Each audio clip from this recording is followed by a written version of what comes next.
Bismillahirrahmanirrahim. Assalamualaikum warahmatullahi wabarakatuh. Dua malam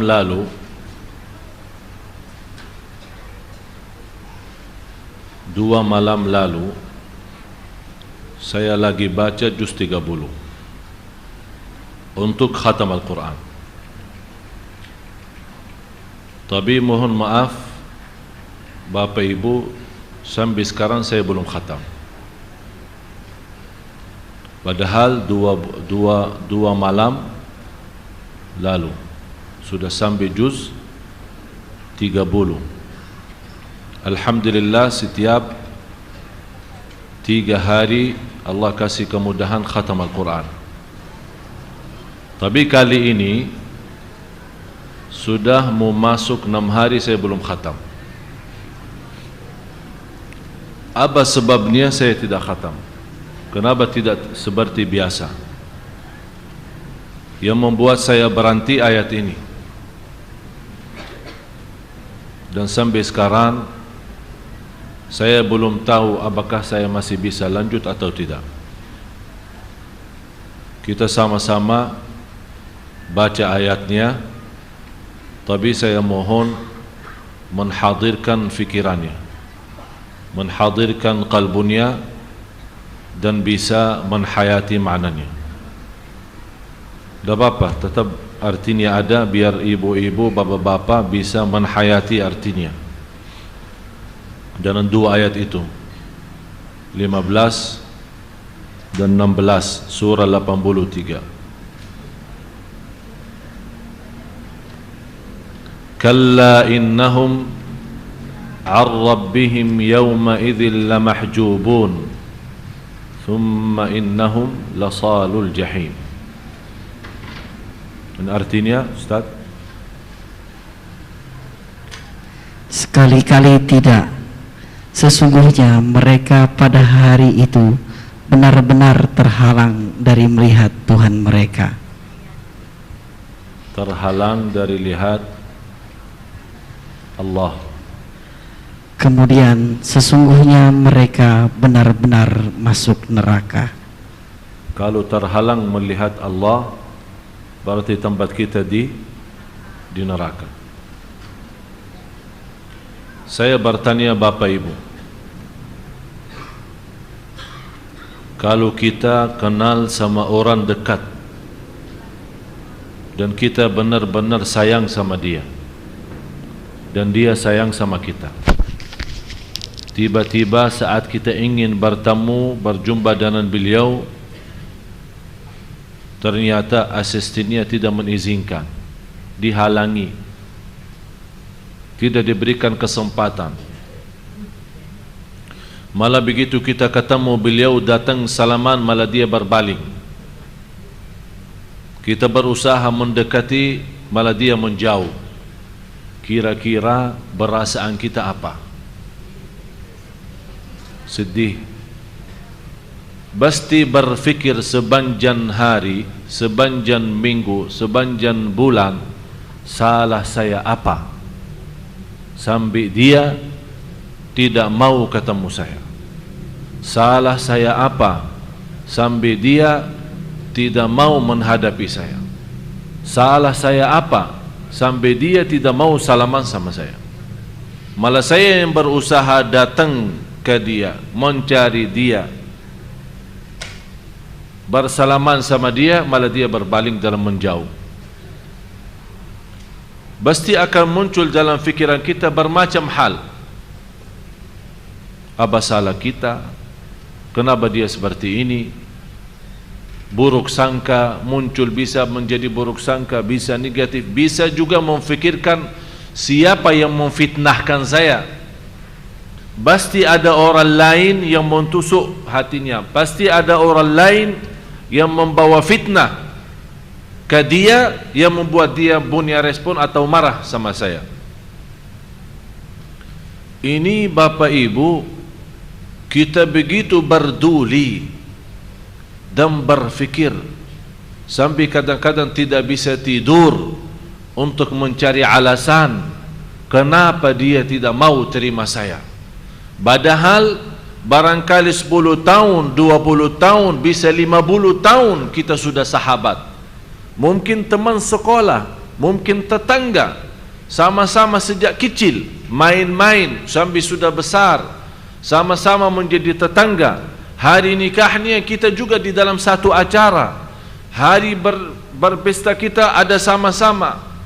Hari senang kita sama-sama, hari sedih kita sama-sama, hari makan kita selalu bersama.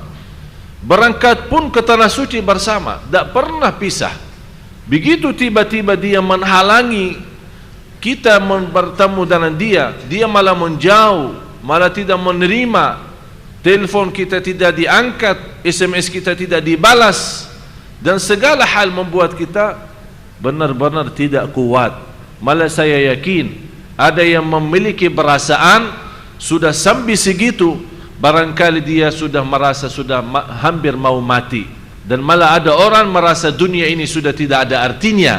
Ini hanya satu orang sebagai kawan lama, dia menjauh tanpa dia tahu ada alasan apa. Ternyata kita berduli sama manusia, apalagi sama orang yang kita sayangi, apalagi sama orang yang kita hargai, apalagi hubungan kita sama orang itu cukup ikatannya cukup kuat dan tidak ada siapapun yang berani menjauhkan kita. Tapi apa yang terjadi? Ini kita berduli kalau hubungan kita sama sesama teman, sahabat, kerabat sudah begitu sedihnya. Apalagi Bapak Ibu, kalau kita termasuk orang yang terhalang dari Allah. Apakah kita pernah berduli? Apakah kita pernah sedih? Apakah kita pernah duduk sampai subuh, malam hari tidak bisa tidur? Kenapa Allah tidak menerima doa saya? Kenapa saya tidak bisa khusyuk dalam salat? Kenapa saya susah istiqamah menjaga salat malam? Kenapa saya dulu masih bisa berbuat banyak macam kebaikan, kenapa sekarang sudah berubah? Apakah selama ini saya punya ibadah sia-sia? Apakah selama ini saya mengangkat tangan bermunajat kepada Allah, malah Allah berpaling dari saya? Apakah saya berusaha mencari ridha Allah, malah Allah subhanahu wa ta'ala menunggu saatnya untuk memberikan kesiksaannya dan kemurkaannya kepada saya? Begitu kita terhalang dari seorang manusia, barangkali seorang manusia ini belum tentu menjaminkan kita selamat dan di akhirat, tapi kita tidak ada rasa kalau membaca kitabullah, atau kita terasa orang-orang yang terhalang dari Allah. Ini yang membuat saya sudah lebih dari 5 hari belum mampu khatam, padahal sudah sampai juz 30 dan sampai ke ayat ini suratul Mutaffifin. Kalla innahum 'an rabbihim yawma idzin lamahjubun thumma innahum lasalul jahim. Mudah-mudahan tidak ada di antara yang hadir yang terhalang dari Allah. Karena sungguh kalau kita terhalang dari Allah, menurut saya dunia ini tidak ada artinya. Segala harta tidak ada artinya, segala kemuliaan tidak ada artinya. Walaupun semua manusia memberikan perhatian sepenuhnya, membantu sepenuhnya, berjuang untuk kita sepenuhnya, tapi Allah tidak peduli dengan kita, ya Allah, rugi, celaka. Ini yang harusnya membuat kita susah tidur, bukan karena bangkrut saham, bukan karena rugi hutangnya, bukan karena orang yang kita berikan pinjaman dia tidak mau kembalikan, membuat kita sakit kepala dan berusaha setiap hari melaporkan. Siapa yang melaporkan kita kalau Allah menghalangi dari kita? Siapa yang mau urus kita kalau Allah sudah tidak mau urus kita? Man wajadallaha famadha faqad. Barang siapa yang memiliki Allah, apapun yang terhilang dari dirinya, biarin. Segala sesuatu kalau yang terhilang dari diri kita, selama masih Allah bersama kita, itulah yang membuat kita bahagia. Tapi kalau kita memiliki dunia dan segala isinya, tapi tidak memiliki Allah, tidak ada artinya dunia dan segala isinya. Jamaah sekalian, kita berbicara dengan Tuhan kita Allah yang maha adil, yang maha kasih sayang, yang maha rahman, yang maha rahim. Sampai Rasulullah SAW pernah melihat seorang ibu nangis karena kehilangan anaknya. Dia cari anaknya kanan kiri. Tiba-tiba bertemu dengan jumpa anaknya itu, dia membawa anaknya dan peluk anaknya dengan senang hati sampai nangis. Rasulullah ikut nangis melihat keadaan ibu yang cukup lama kehilangan anaknya. Dia langsung Rasulullah memberikan gambaran yang dilihat oleh sahabat Rasulullah. Wahai sahabatku, cuba lihat ibu ini, bagaimana keadaannya sama anak itu, sama anaknya sendiri. Seandainya ditawarkan dia membuang anaknya di dalam neraka, apakah dia bersedia dan ikhlas? Kata sahabat, dia tidak akan mungkin. Lebih baik dia membuang diri dalam neraka daripada membuang anaknya. Segitu karena sayangnya sama anaknya. Kalau masih ibu bapa ingat cerita Ashabul Ukhdud yang terbawa ceritanya di surat Al-Buruj, was-sama'i dhatil buruj wal yawmil maw'ud wa syahidin wa mashhud qutila ashabul ukhdud. Seorang yang mengajak manusia untuk berkufur kepada Allah, tapi tetap mereka bertahankan agamanya, sambil membuat sebuah lubang yang besar yang dinyalakan dalamnya dengan api yang cukup besar, dan membuang semua orang yang tidak mau berkufur kepada Allah dibuang dalam lubang itu yang sudah terisi dengan kayu yang terbakar. Sambil ada seorang ibu bawa anak, masih digendong anaknya, masih kecil, baru berapa bulan umurnya. Allah tunjukkan kekuasaannya kepada ibu yang masih ada ragu-ragu. Begitu dia mau buang diri, disuruh, kalau kamu tidak mau berkufur kepada Allah akan terbuang di situ. Karena dia melihat anaknya yang masih baru berapa bulan mulai ada keraguan, dia takut. Bukan dia takut dirinya tidak selamat, tapi anaknya bagaimana? Apa yang dia buat? Coba bayangkan Bapak Ibu, dia angkat anaknya ke atas karena dia berpikir kalau memang sudah mau buang, lebih baik saya duluan terbakar daripada anak.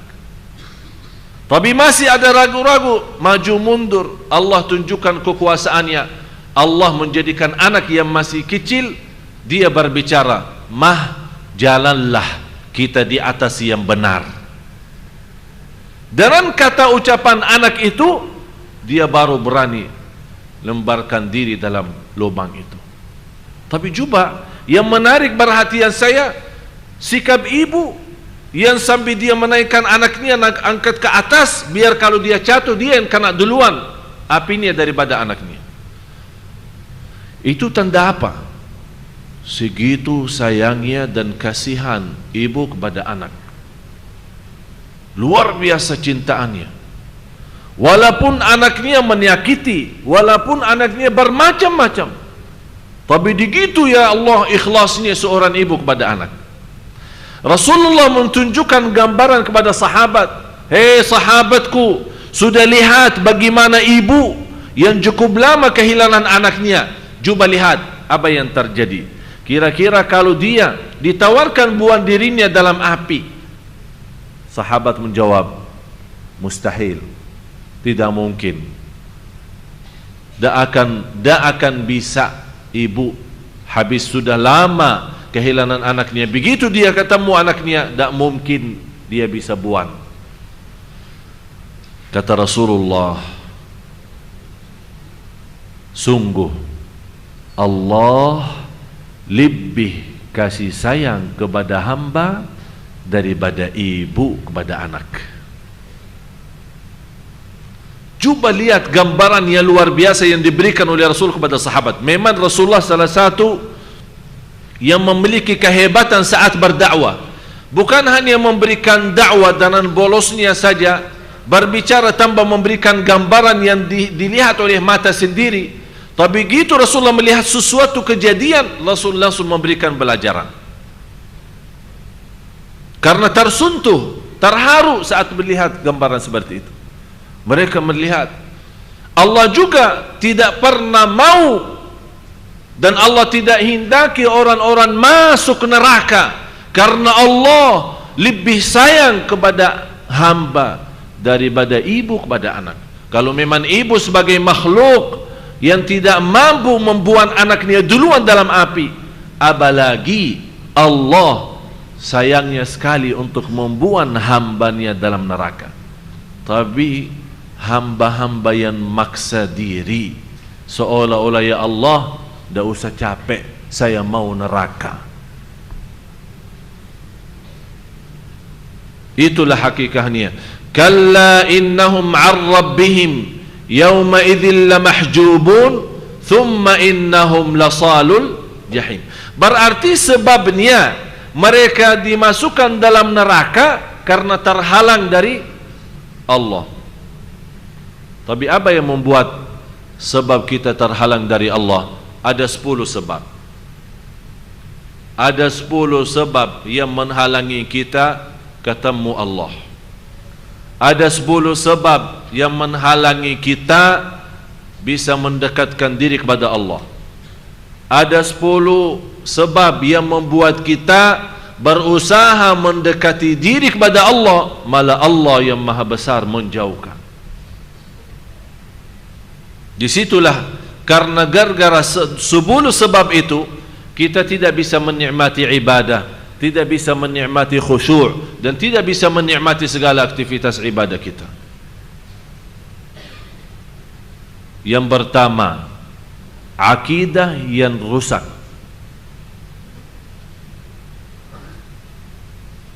Sumber iman kita rusak.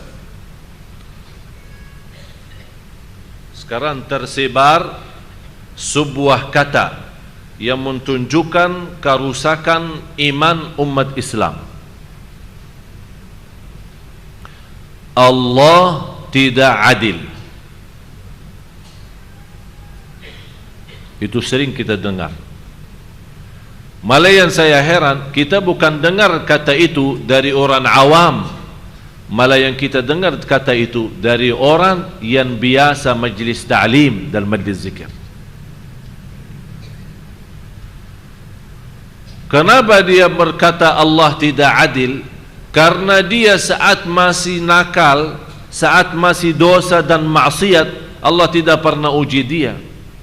Malah enak, semuanya lancar, tidak ada masalah.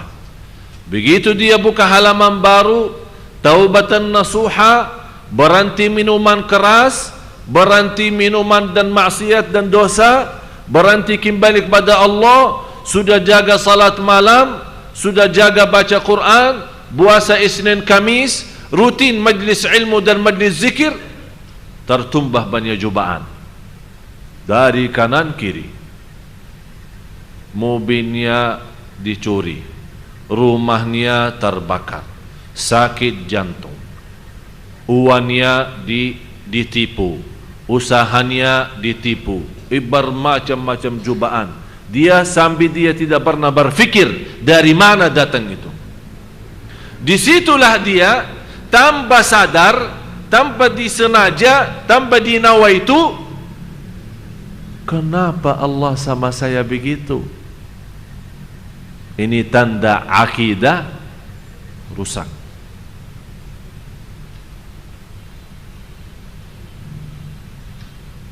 Tapi kalau akidah yang benar, keyakinan yang benar, dan iman yang sempurna, yang barangkali susah dilaksanakan adalah bagaimana kita bisa jadi hamba Allah sebagaimana orang mayat yang dibolak-baliknya badannya, tapi dia tidak bisa berbuat apa-apa.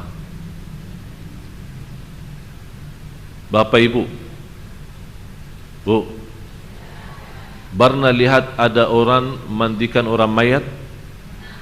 Pernah. Kira-kira saat dimandikan orang mayat itu, apakah orang mayat itu pernah ngamuk atau marah? Atau orang mayat bilang, Mbak, tolong di bawah masih ada kotoran, bersihin sebelum saya masuk kuburan. Ada begitu? Jadi seolah-olah dia tunjukkan basrah total. Memang tidak bisa apa-apa. Bagaimana kita bisa jadi seperti itu kepada Allah? Jadi seolah-olah kita tunjukkan, ya Allah, mau apa? Saya sami'na wa ata'na. Mau kasih lancar, alhamdulillah. Mau kasih cobaan, saya sabar. Jadi benar-benar kita memiliki iman, apapun yang dari Allah kita selalu terima. Bukan terima ucapan. Ini. Oh, kalau saya punya pisau ini bisa di kalbu ini susah. Kalbu ini yang perlu setiap hari digosok sampai habis. Karena ini akidah yang rusak di dalam, bukan nyata keluar. Itu dalamnya yang kita punya kedalaman rusak. Yang tunjukkan kedalaman rusak gara-gara terhalang kita dari Allah. Coba maaf, kembali ke ayat yang sebelumnya, ayat 14. Coba lihat artinya apa. Baca Ustaz.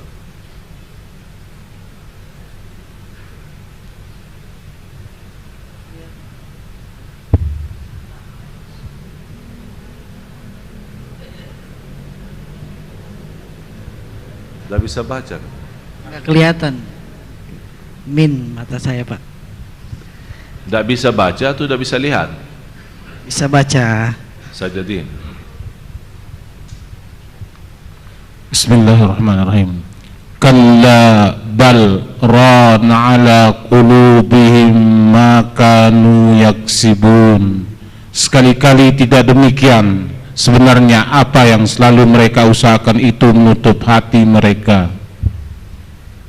Berarti yang menutupi hati kita dan terhalang dari Allah adalah perbuatan usaha kita. Tapi juga luar biasa ayat ini ada di atas bal. Kalau ibu-ibu, bapak-bapak perhatiin di atas lam itu ada apa?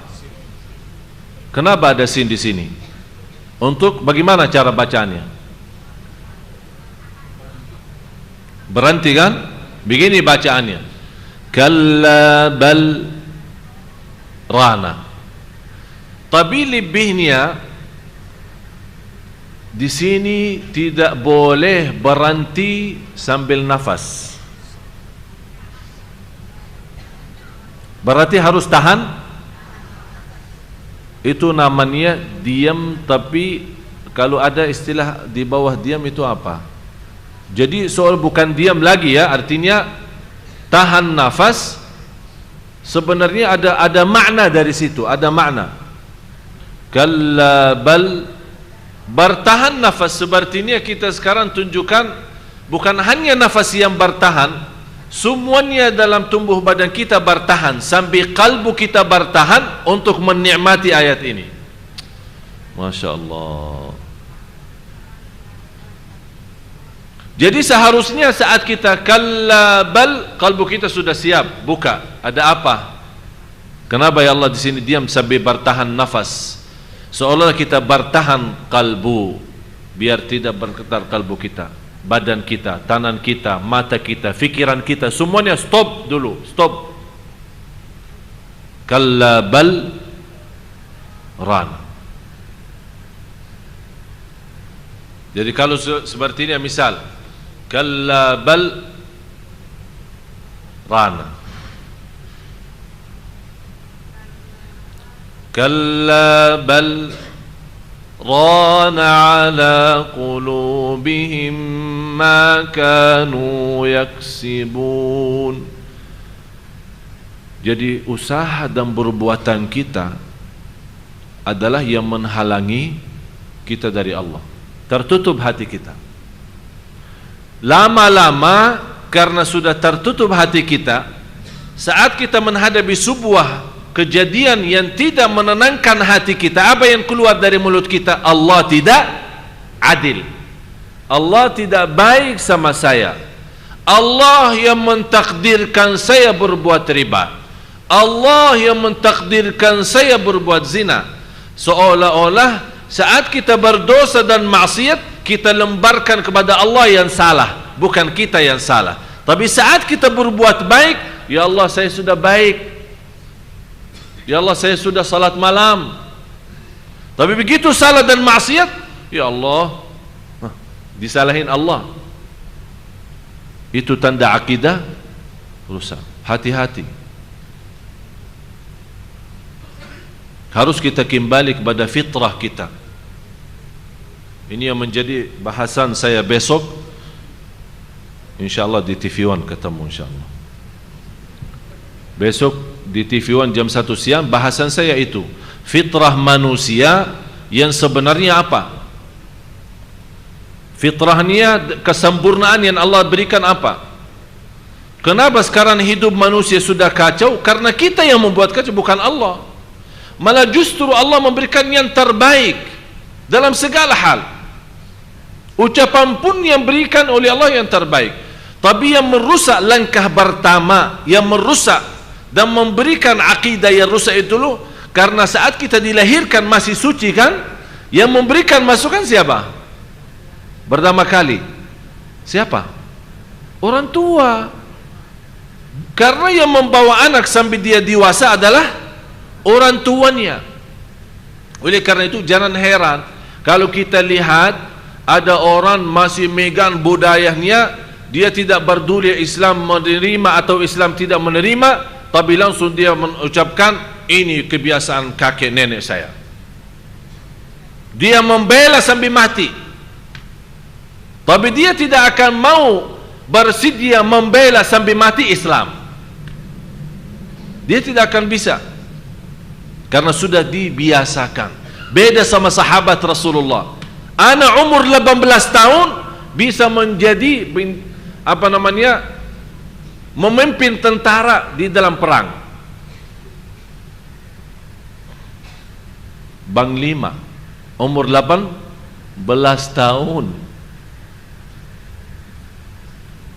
Sekarang kita umur 18 tahun apa? Ribut di pintu masuknya lapangan Senayan. Ribut mengkajar-kajar orang Inter Milan. Saya pas di malam itu ada satu jamaah punya acara di hotel mulia. Terus di check in saya kamar di sana. Raminya orang, saya bilang pertama kali saya lihat raminya orang di satu hotel seperti ini. Saya bertanya, orang-orang semua di reception sama yang jaga sama keamanan semua kenal saya. Assalamualaikum Syekh, Assalamualaikum Syekh. Saya tanya, ini apa, ada apa ini? Oh, ada Inter Milan. Sambil bangga ada Inter Milan. Saya seperti ini ada orang-orang sahabat Rasul yang datang atau siapa gitu. Ada Inter Milan gitu. Orang semua ribut di luar. Belum polisi, belum keamanan ketat, masuknya keluar aja susah. Anak-anak kita yang barangkali malamnya itu ibunya salat malam, berdoa, baca Al-Quran, anaknya, "Mah, saya mau ini ikut nonton di Senayan ya." Ya, hati-hati sayang. Oh, hati-hati sayang lagi. Pulang dengan rasa bangga bisa dapat tanda tangan orang Inter Milan. Kalau Inter Milan orang Islam semua, alhamdulillah kita berjuangkan untuk orang Islam. Tapi ternyata musuh orang Islam. Dan inilah cara orang Yahudi, sistemnya meributkan umat Islam kesibukan dalam permainan bola itu, biar dia tinggalkan Islamnya. Ini salah satu perjuangan orang Yahudi.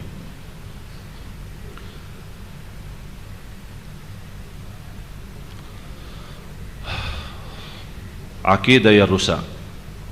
Yang kedua,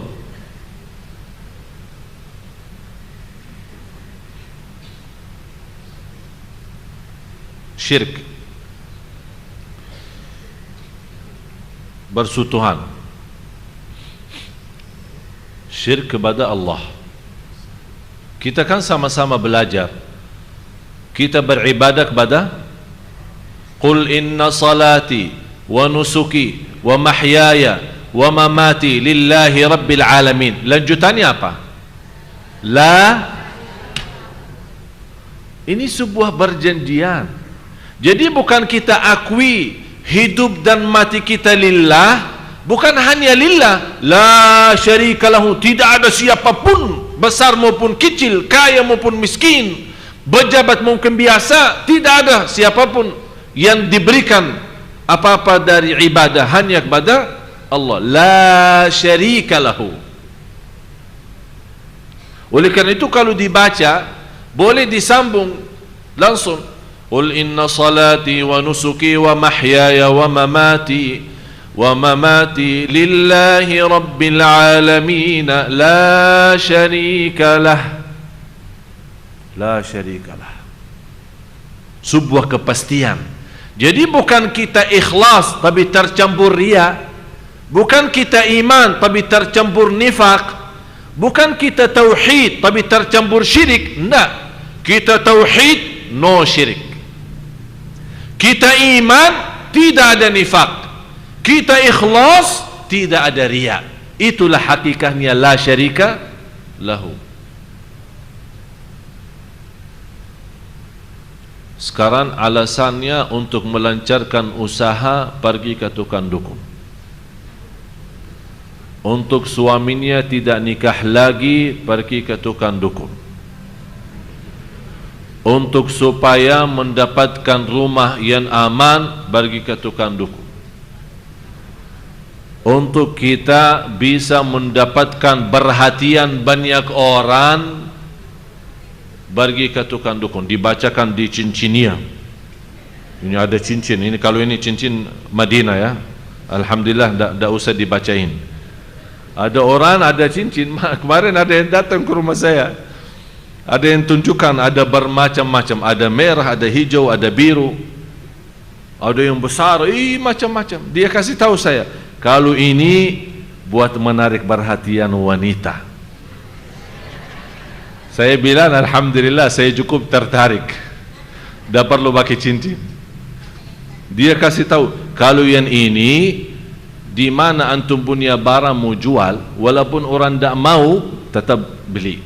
Yang penting antum bawa. Terus saya bilang, bagaimana saya bawa cincinnya? Apakah setiap orang tamu datang saya harus biar dia mau, atau biasa-biasa aja? Harus tunjukkan gitu atau gimana?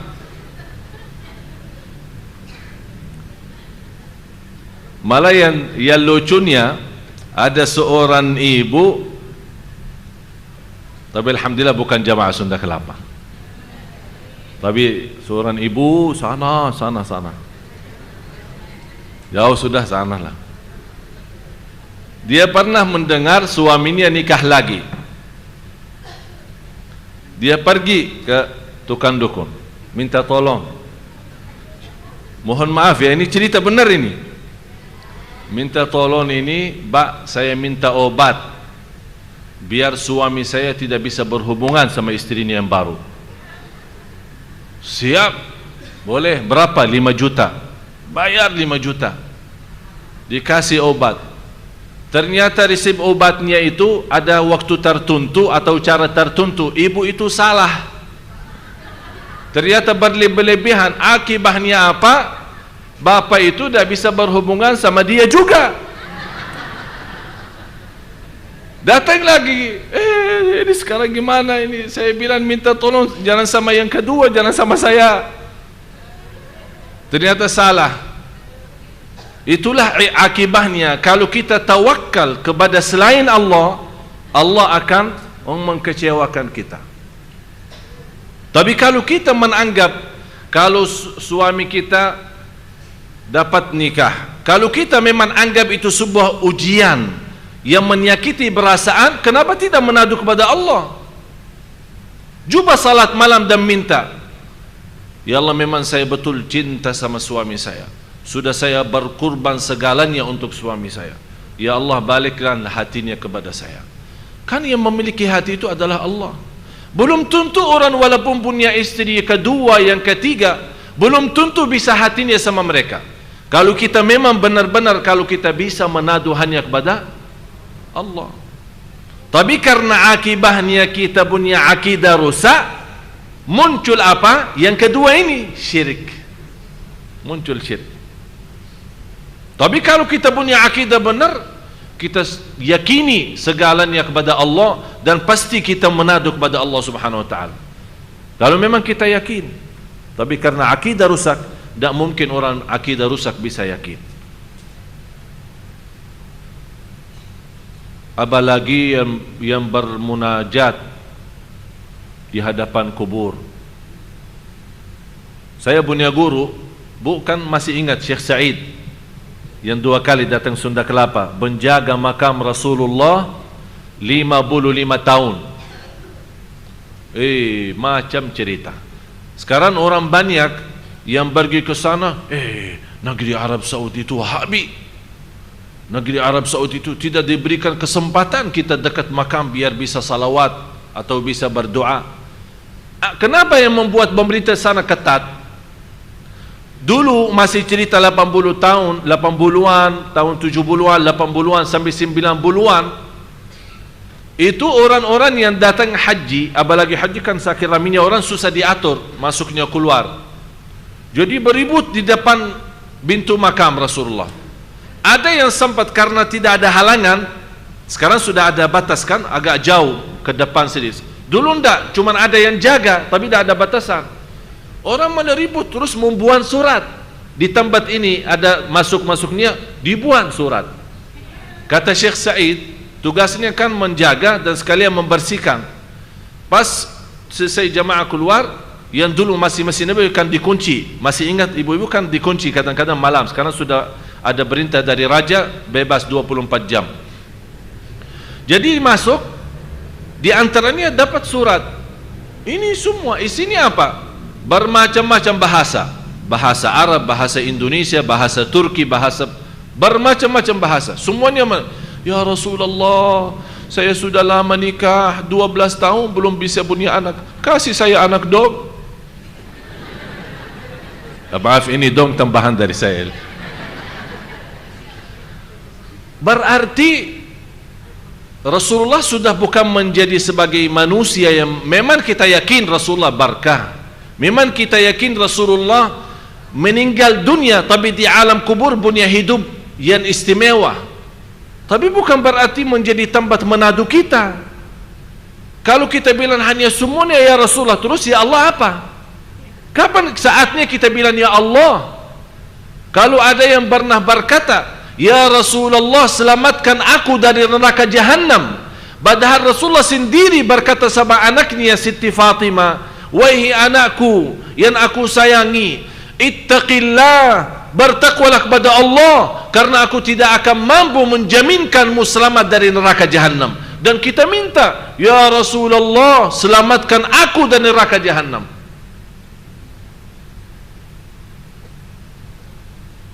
Ini sering dibacakan pas maulid, apalagi baca berzanji. Karena isinya tidak semua sama.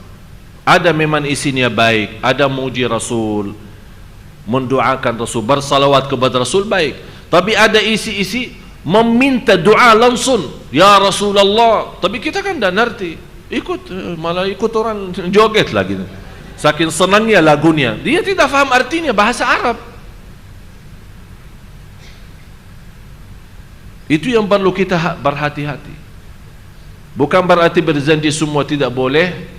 Kita boleh baca karena ada isinya kata-kata syair yang bagus dari sisi makna, bermunajat kepada Allah, bertawassul kepada Rasulullah. Ya Rabbi bil Mustafa balligh maqasidana. Terus waghfir lana ma madha ya wasi'an. Dimulai ya Rabbi bil Mustafa, ya Allah dengan Nabi Muhammad. Tapi diawalikan ya Rabbi, berarti di sini ada ya Allah dulu. Ya Rabbi dengan berkah Nabi Muhammad ampunilah. Ya Allah dengan kemuliaan Nabi Muhammad mudahkanlah. Ya Allah dengan keberkahan Nabi Muhammad sembuhkanlah.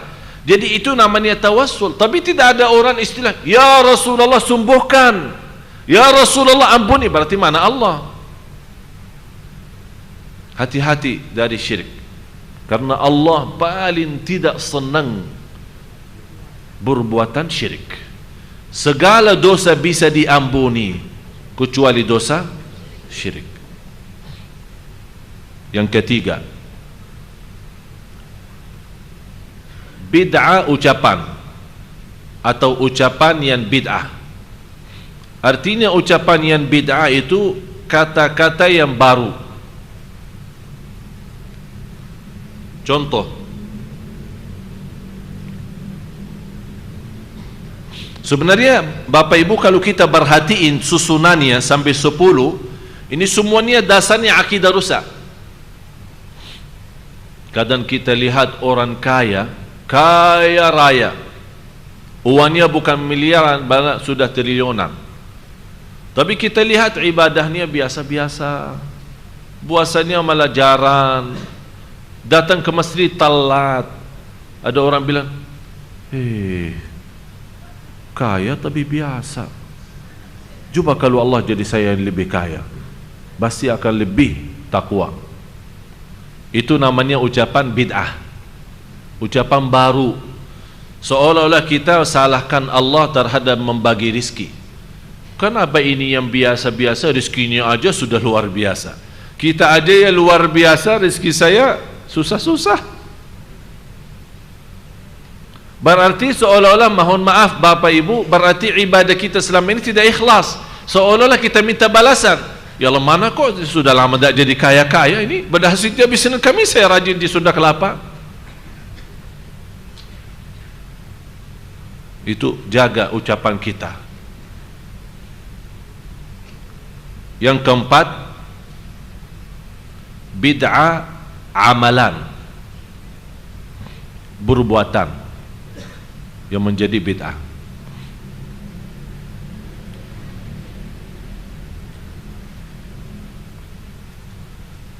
Contohnya apa?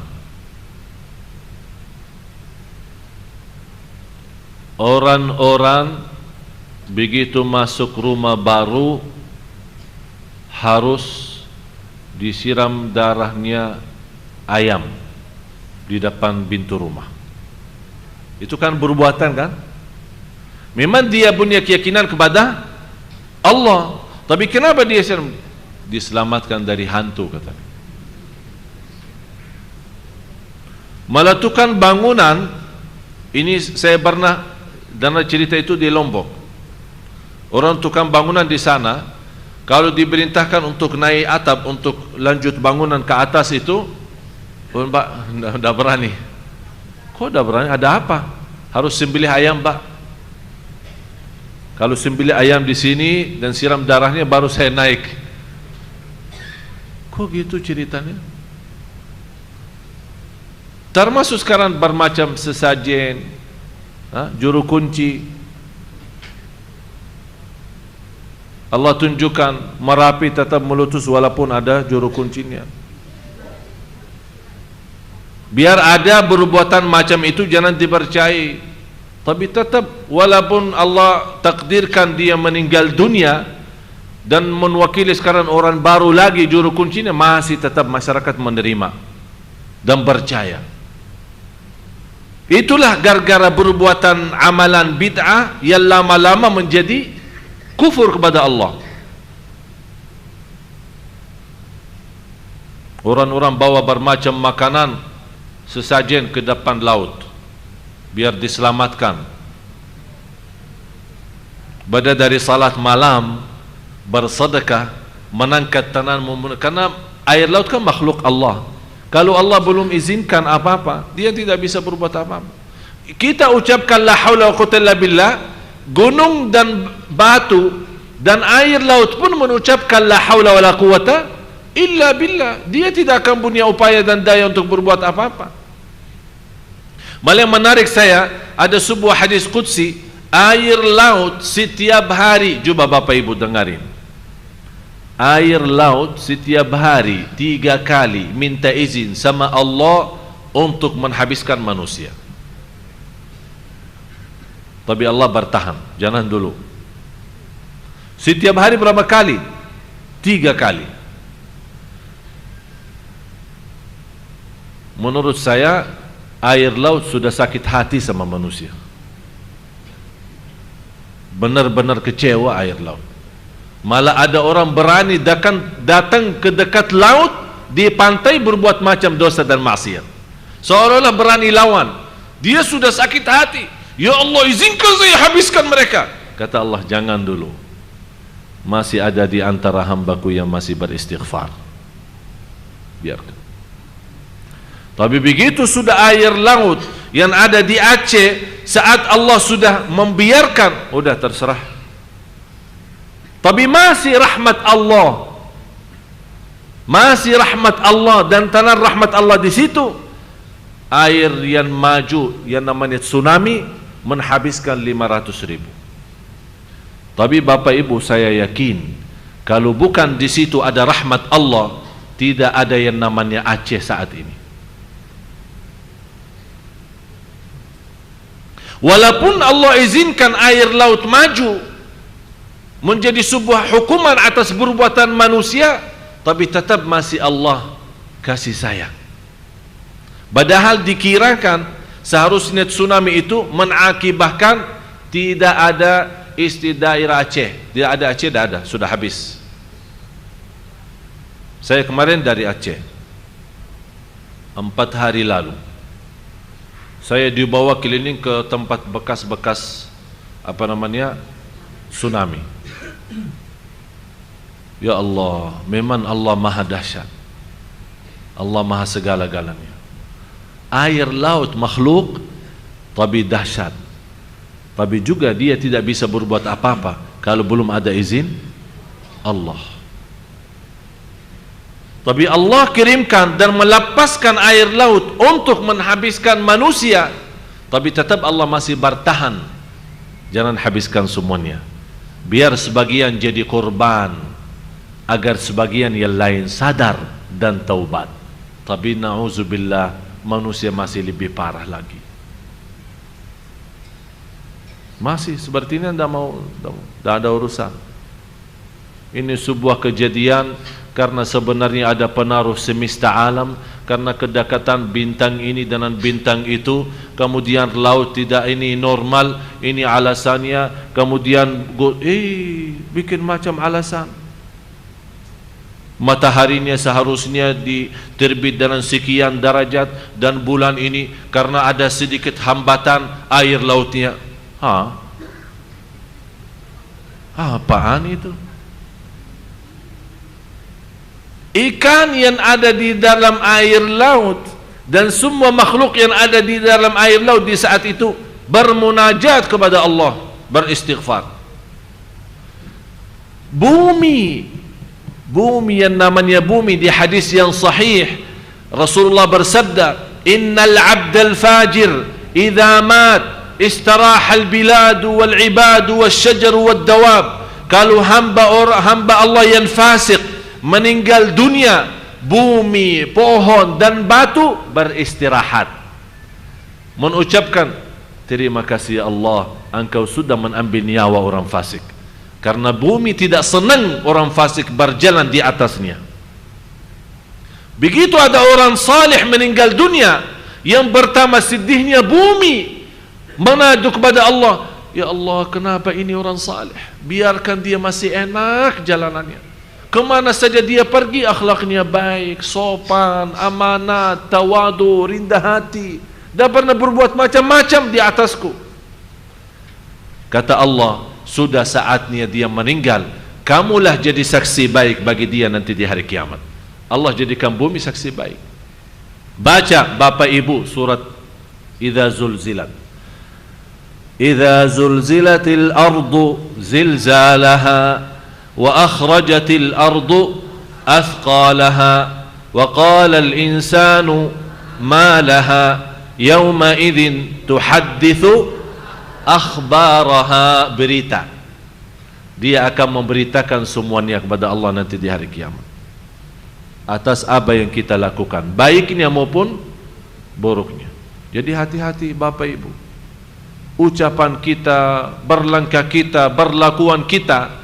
Bukan hanya mata dan tangan kita jadi saksi, bumi pun jadi saksi. Kalau ada orang satu jadi saksi, kita bisa celaka. Bagaimana kalau seluruh makhluk jadi saksi di hadapan kita, di hadapan Allah Subhanahu wa taala? Apabila bumi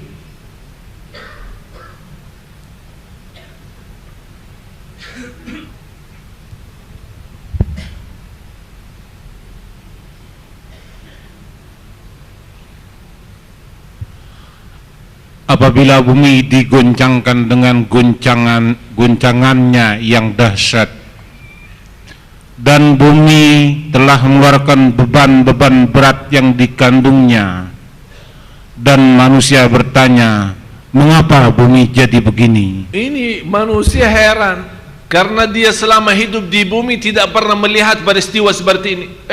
Ada apa bumi ini? Kenapa ya Allah? Baru dia akan cerita bumi. Terus? Karena sesungguhnya Tuhanmu telah memerintahkan. Sebelumnya jangan kubur dong. Pada hari itu bumi menceritakan beritanya. Menceritakan apa? Atas apa yang telah dilakukan oleh manusia atasnya. Ya Allah, ini fulan bin fulan, di hari tertentu, di jam tertentu, di negeri tertentu, di tempat ini, di saat itu, di siang hari, malam hari, dia berlaku ini semua digambarkan.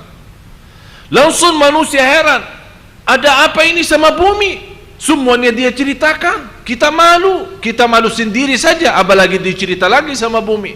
Apa jawaban bumi? Terus? Karena sesungguhnya Tuhanmu telah memerintahkan yang demikian itu kepadanya. Allah Maha Kuasa. Bumi diperintahkan Allah. Kira-kira siapa makhluk yang hebat yang bisa memerintahkan bumi berbicara? Hanya Allah Subhanahu wa ta'ala. Yang kelima, dosa besar yang tersimpan dalam hati kita.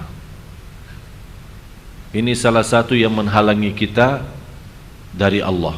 Apa itu dosa besar yang terhalang kita? Dosa besar yang ada di batin kita. Tahu ibu-ibu, bapak-bapak? Dendam, terus dengki, iri, sombong, dan di antaranya yang terbesar dosa batin adalah sombong. Pertama dosa di langit, dosa sombong. Pertama dosa di bumi, dosa pembunuhan. Pertama dosa di langit, dosa sombong. Siapa yang sombong? Iblis. Saat diperintahkan oleh Allah sujud kepada Nabi Adam, dia jawab apa? Saya lebih baik dari dirinya, dari si Adam ini.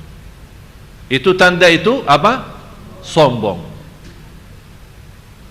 Karena dia sombong, dia tidak mau bersujud dengan perintah Allah. Sekarang kita lihat, mohon maaf Bapak Ibu, banyak orang sombong. Karena sombong dia tidak mau bersujud karena Allah. Dia tahu salat itu wajib. Dia tahu diancam orang yang tidak salat, diancam masuk neraka. Dia tahu orang yang tidak salat tidak akan selamat. Dia tahu semua, tapi karena sudah dalam batinnya sudah terisi hatinya kesombongan, membuat secara otomatis tidak salat. Bukan dia tidak mau salat, karena sombong yang ada di dalam dirinya. Bagaimana orang sombong mau menjadi rendah? Karena salat ada kerindahan, ruku', apalagi sujud lebih rendah lagi. Ini berarti bertentangan dengan kesombongan. Na'udzubillah. Jadi hati-hati dari dosa batin, dosa besar batin. Sombong, iri, dengki, dendam, yang kita bisa jaga. Artinya Bapak Ibu, ada dosa bisikan. Kadang-kadang mohon maaf, ada sebuah bisikan dalam hati kita, tapi kita sendiri tidak suka. Contoh, ada seorang ibu datang, tiba-tiba begitu kita lihat ibu, muncul perasaan tidak enak. Kenapa dia datang? Padahal kita tidak punya masalah sama dia. Dia baik, kita baik sama dia, dia baik sama kita. Tapi kenapa ada bisikan-bisikan seperti ini? Ini semuanya was-was dari syaitan. Tidak usah diperhatiin, beristighfar saja. Tapi yang menjadi bahaya adalah dosa batin yang kita memberikan perhatian. Sombong, ya sengaja sombong, malah bertambah sombong. Itu yang perlu kita jaga, karena dari dosa besar batin menghalangi kita dari Allah. Yang keenam, dosa besar lahir.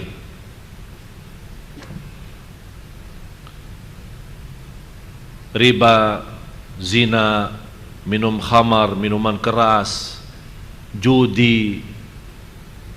Ini semuanya kan nyata, perbuatan yang nyata tapi dosa besar.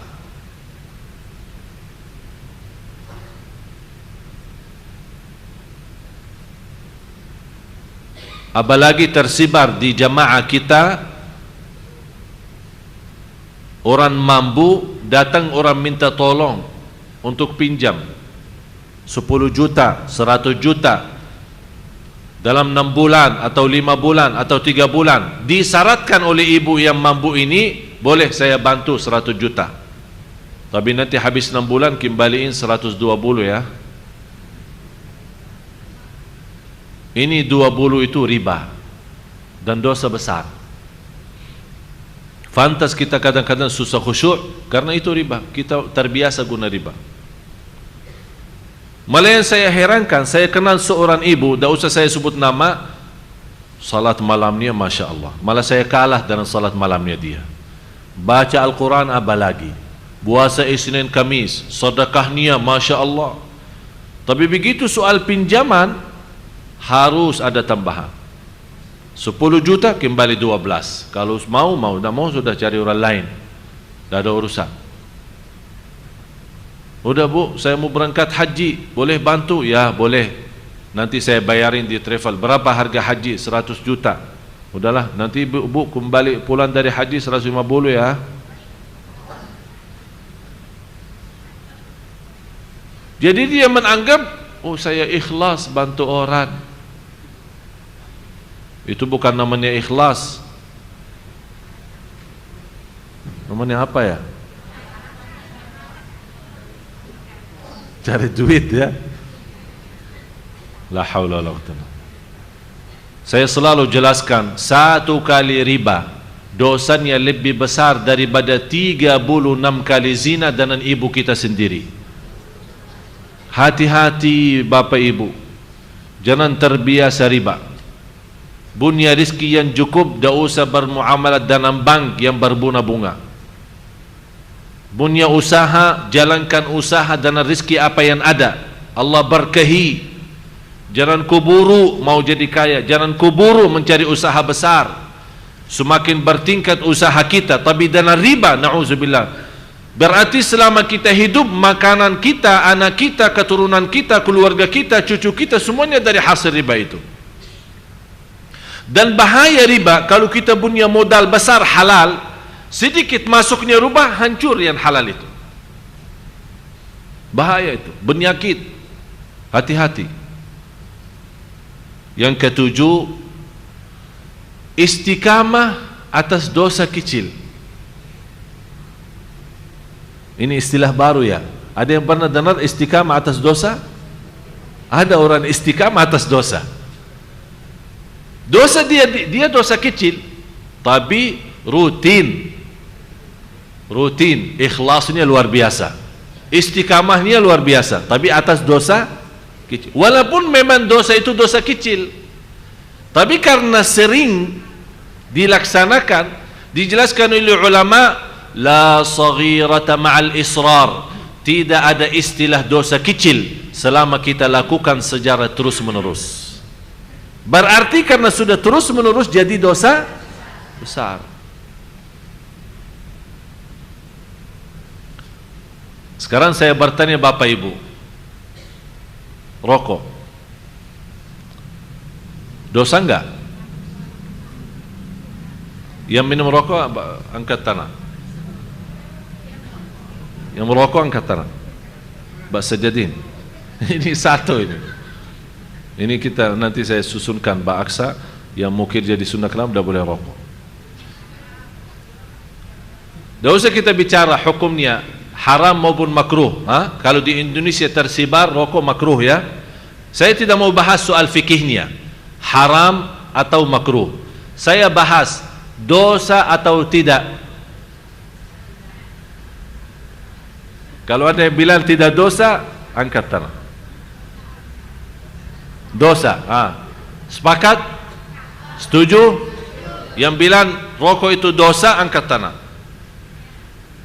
Tidak usah kita bilang haram atau makruh, tidak usah, itu persoalan fikih. Tapi yang bilang dosa itu angkat tangan. Sekarang kita tanya lagi, besar atau kecil? Ya tidak mungkin. Bapak Ibu harus fahami arti besar. Apa arti dosa besar? Arti dosa besar kalau ada ancaman masuk neraka. Barang siapa yang berlaku dosa ini akan masuk neraka, itu dosa besar. Barang siapa yang laku dosa ini tidak akan masuk surga, berarti itu dosa besar. Barang siapa yang berlaku dosa ini akan dilaknati Allah, berarti itu dosa. Jadi kalau ada ancaman terhadap dosa itu, berarti sudah dosa itu besar. Kalau tidak ada ancaman, itu sudah dosa kecil. Itu sudah istilahnya ya, sudah faham ya, beda dosa besar sama kecil. Tapi karena dosa kita sudah setuju dan bersepakat rokok itu dosa, harus kita milih satu-satunya, salah satunya, besar atau kecil, jelas yang kecil. Tapi kalau kecil yang terus-menerus, jadi kita doakan orang yang lagi rokok, semoga Allah sembuhkan dari penyakit itu. Terus yang ke-8, habis ya waktu. Mau sabar ya, ada 3 poin lagi ya, atau kita tunda ya? Gimana Pak? Maju, lanjutkan.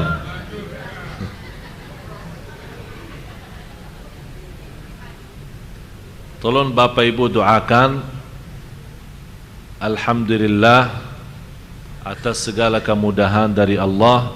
Saya yakin ini semuanya doa Bapak Ibu. Saya kemarin dapat penghargaan dari Bapak Presiden menjadi warga negara Indonesia.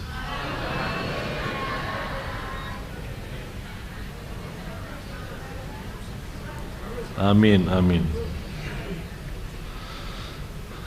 Alhamdulillah. Walaupun warga negara Arab ya, orang-orang banyak bilang sama saya, masa warga negara Arab ditinggalin? Saya bilang demi Indonesia, tidak apa-apa. Karena saya sudah jatuh cinta Indonesia.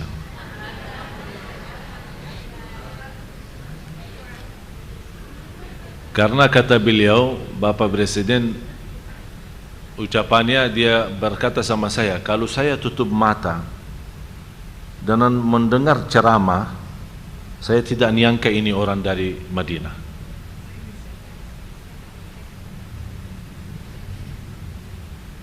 Tapi bagi saya, kemudahan dalam bahasa, padahal saya sampai sekarang, mohon maaf Bapak Ibu, sampai sekarang apalagi kalau dikasih buku, baca buku, banyak orang bawakan, tolong kata pengantar. Saya bilang tidak bisa baca buku Indonesia, sampai sekarang belum bisa. Oleh karena itu, mau terbitkan buku, satu buku aja masih berbulan-bulan belum bisa-bisa. Karena harus saya dibantu dengan tim untuk ketik. Masih alhamdulillah mulai sekarang bisa itu balas SMS, balas BBM, apalagi kata-kata cinta sudah hafal lah. Kalau kata-kata cinta sudah bisa. Tapi sama istri lah.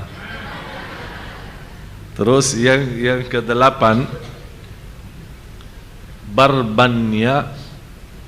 berlebih-lebihan terhadap mubah. Ini yang ke-8. Ini salah satu kebiasaan berlebih-lebihan terhadap mubah. Apa arti mubah? Sudah punya rumah bagus, masih cari rumah lagi. Buat apa? Banyak duit. Sudah makanan enak, dia mencari makanan yang lebih mahal. Sudah punya mobil yang cukup membawa dia ke sana kemari, rasanya tidak enak kalau tidak ada bermacam banyak mobil. Itu kan namanya mubah. Sebenarnya Bapak Ibu, jangan salah faham. Orang punya rumah mewah bukan haram. Orang punya mobil bagus bukan haram. Yang menjadi bahaya, yang menghalangi kita dari Allah tanpa kita sadar, berlebih-lebihan terhadap kemewahan rumah kita, kebagusan mobil kita, yang menjauhkan kita dari hal-hal yang lebih utama dan lebih baik. Beda sama orang punya mobil bagus, tapi mungkin karena tahunnya sudah 2010, sekarang sudah 2012, dia punya keinginan Allah kasih rezeki banyak. Saya punya 2012 aja. Tapi yang bekasnya bagaimana? Disedekahin. Yang punya mobil lebih boleh kasih saya satu.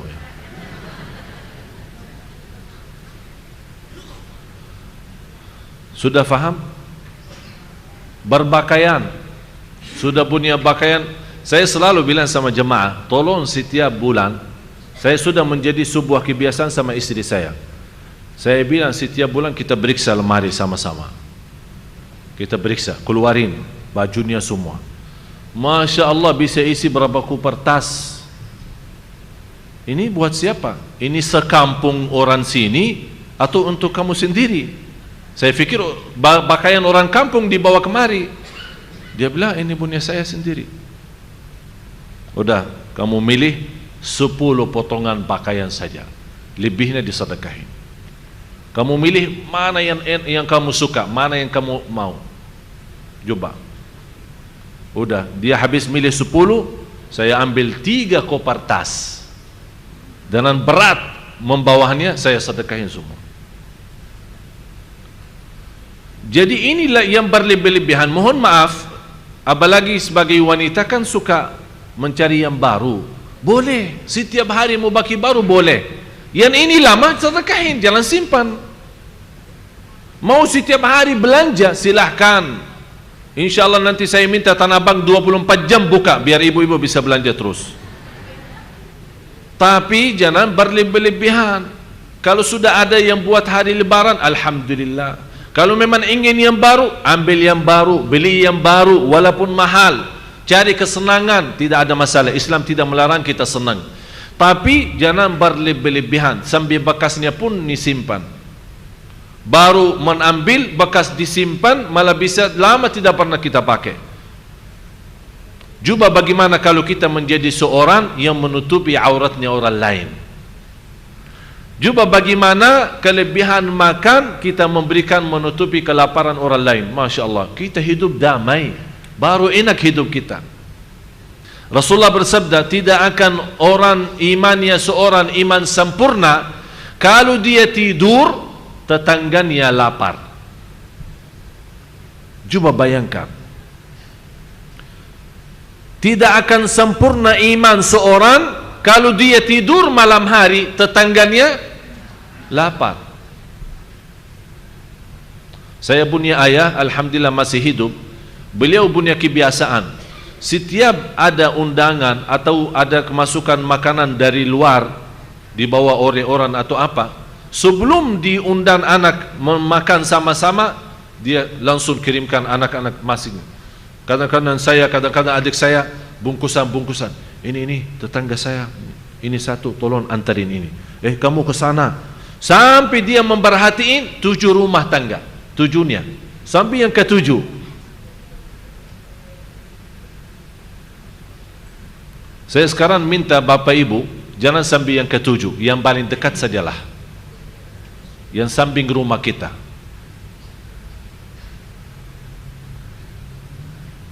Itu nikmatnya pas hari lebaran.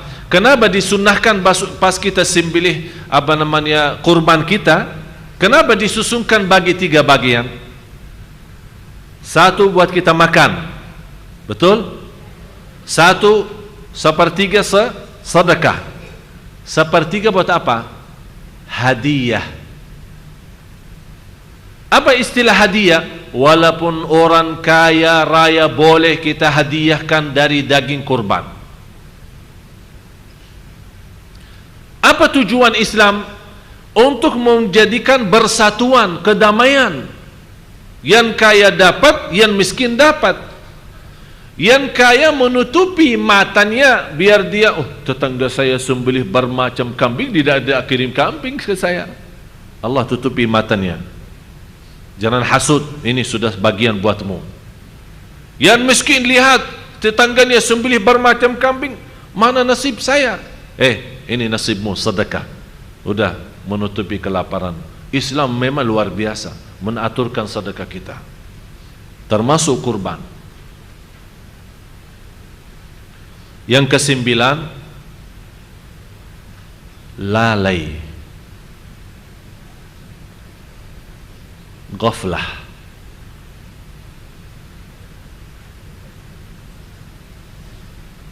Artinya lalai, kita melalaikan kewajiban yang utama. Sekarang kalau saya bertanya Bapak Ibu, kenapa Anda hidup di dunia ini? Tujuannya apa? Yang membuat kita lalai, kita hidup seperti, mohon maaf, manusia, banyak manusia, tidak semua, banyak manusia hidup sekarang seperti binatang. Makan, minum, tidur. Makan, minum, tidur.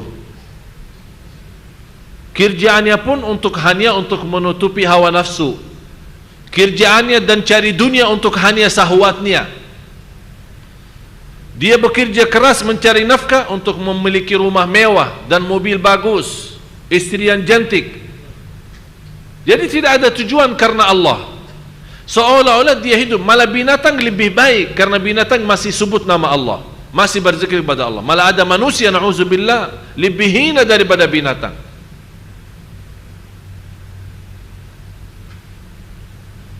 Allah menciptakan malaika dengan cahaya, bunya akal, tapi tidak bunya syahwat.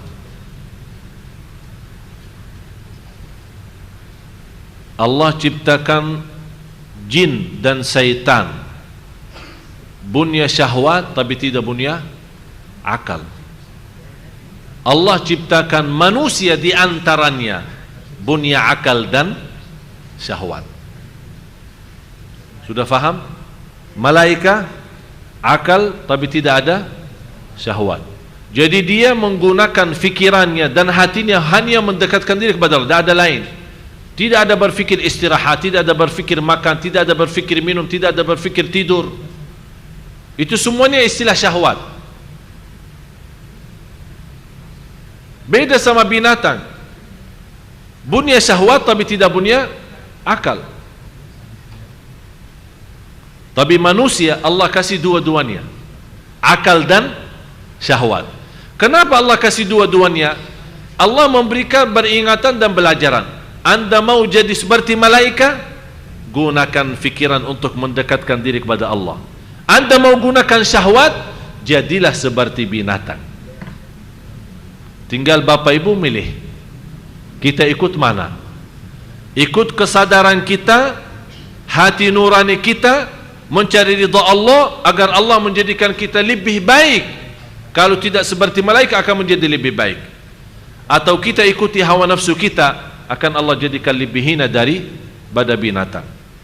Jadi jangan lalai dari tujuan kita hidup. Tujuan kita apa? Satu, mencari ridha Allah.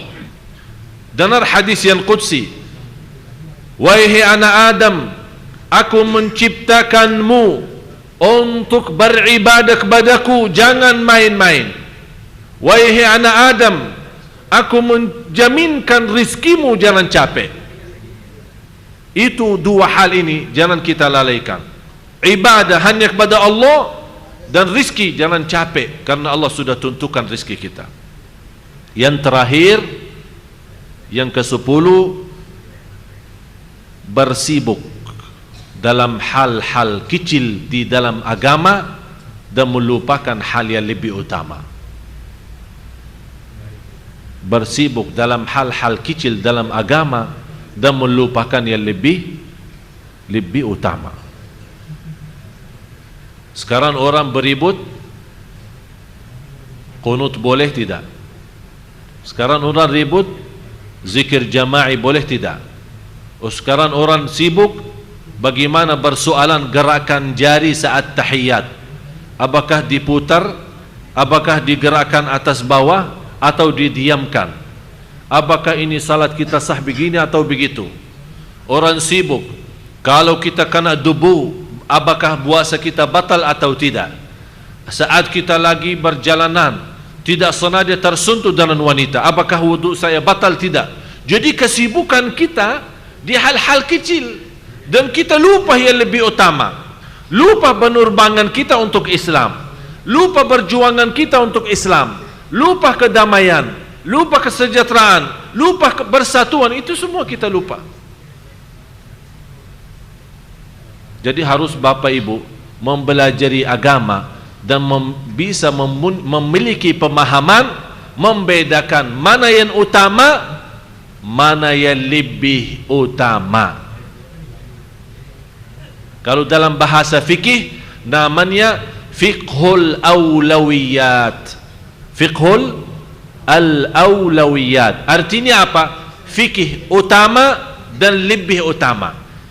Dari pemahaman ilmu kita, kita bisa membedakan, ya memang ini bagus, ini utama, tapi maaf, ada yang lebih penting lagi, ada yang lebih utama lagi.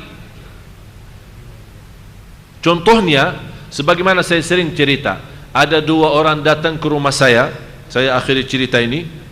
Ada dua orang datang ke rumah saya, ribut bersoalan tarawih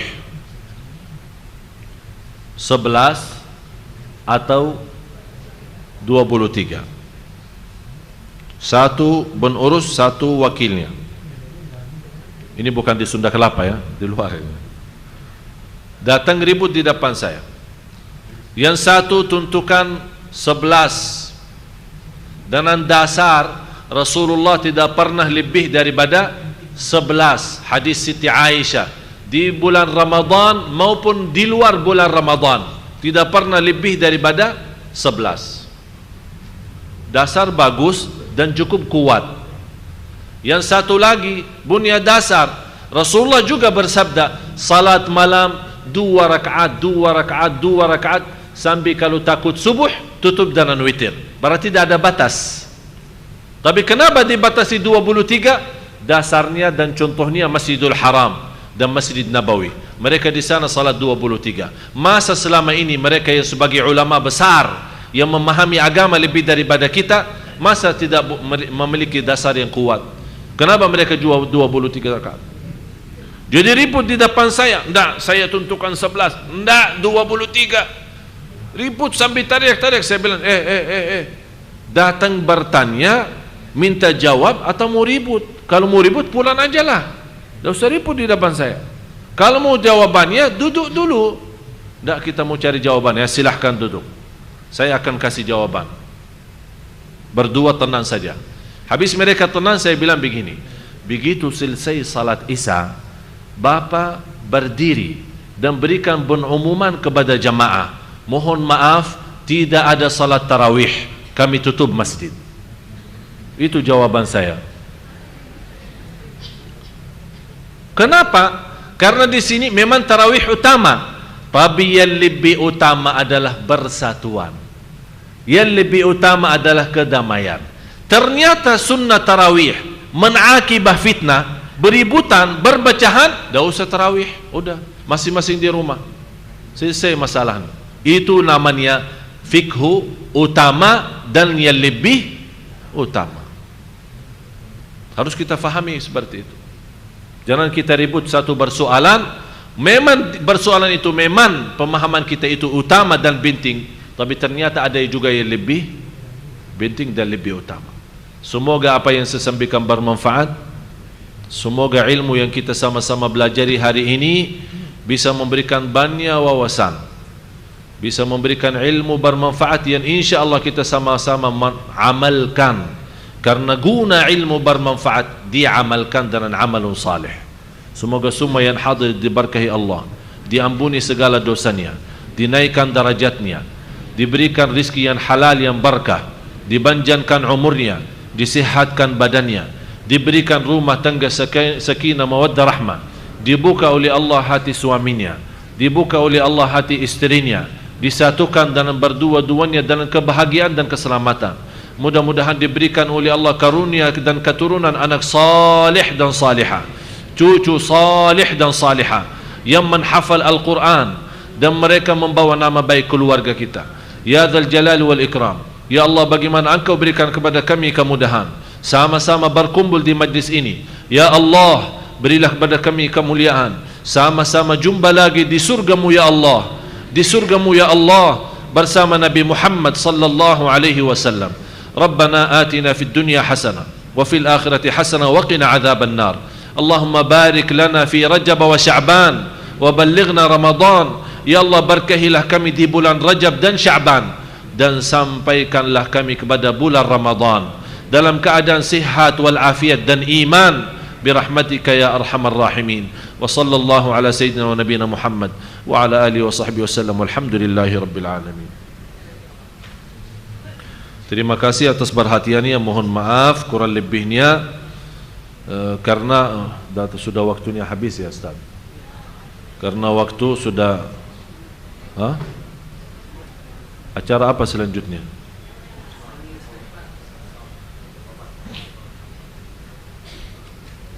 Jadi izinkan tanya jawab. InsyaAllah lain waktu. Kalau saya siap aja, tapi Ustaz bilang sudah stop. Udah sami'na. Kok ibu-ibu dah ikhlas kayaknya. InsyaAllah, terima kasih. Semoga insyaAllah saya yakin malam ini kita banyak sudah belajar. Mudah-mudahan 10 poin ini yang kita sama-sama baru belajari bisa betul-betul ibu-ibu beraktik dan bisa memberikan perhatian sepenuhnya agar insyaAllah ke depan kita mendapatkan perhatian sepenuhnya juga dari Allah Subhanahu wa ta'ala.